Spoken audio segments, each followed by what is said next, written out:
strūžām brikas ir deguna. Un kāpēc? Vadus viens jūtas. Kāpēc? Kā jūs vispār kurā brīdī izvēlējāties? Izstāstiet lūdzu, kad jūs sākāt lietot šīs briketes. Tieši strūžānu kūdras briketes, jā. Jā.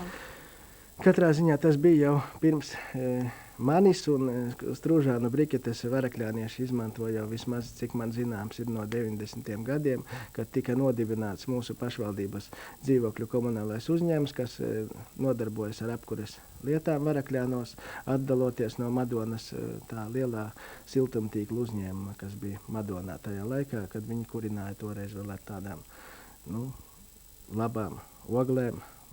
Bet pēc tam tātad finansiāla apsvērumu dēļ mēs bijām arvien biežāk tātad spiesti rēķināties ar to kurinājumu, kas ir salīdzinoši lētāks, tas ir malka un kūdras briketes. Kā jūs redzat, kādas jums ir atziņas kurinot ar šīm briketēm? Vai tās ir lētākas, tās ir Latvijas prece, Latvijas manta? Kur jūs redzat tos argumentus par šīm briketēm?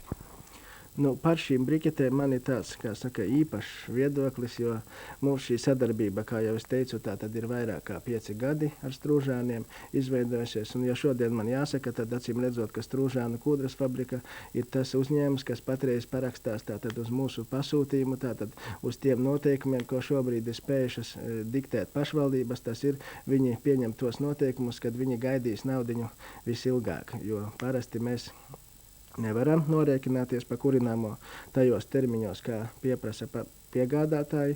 Mēs to darām praktiski pēc katras sezonas visu vasaru, līdz rudeni, līdz pat jaunai apkures sezonai, un tātad mums ir izdevīgi šie te noteikumi. Protams, arī pati kūdras brikešu kvalitāte ir daudz maz normāla un apmierina mūsu patēriņu pie mūsu patreizējām katlumājām, kas ir ar tieši cietā kurināmā katliem. Kā ir ar atlaidēm? Vai kādreiz tādas arī mēdz būt?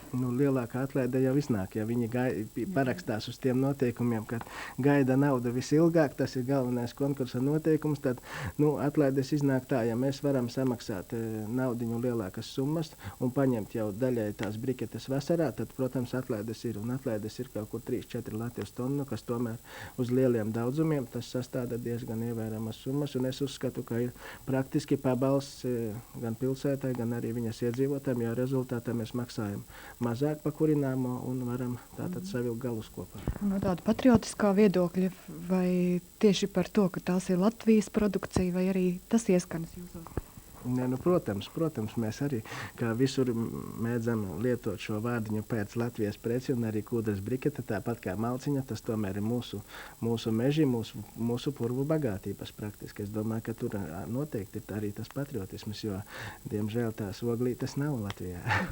Jūs ieteiktu arī citiem pamēģināt? Noteikti pamēģināt. Pirmkārt, ir iespējami izdevīgi droši vien sadarbības varianti, ne tikai tā, kā tas ir varakļāniem ar strūžāniem, bet arī citiem pastrādāt. Un es domāju, ka apmierinātas šī gadījumā ir abas puses, gan patērētājs, gan piegādātājs attiecībā uz briketēm. Paldies!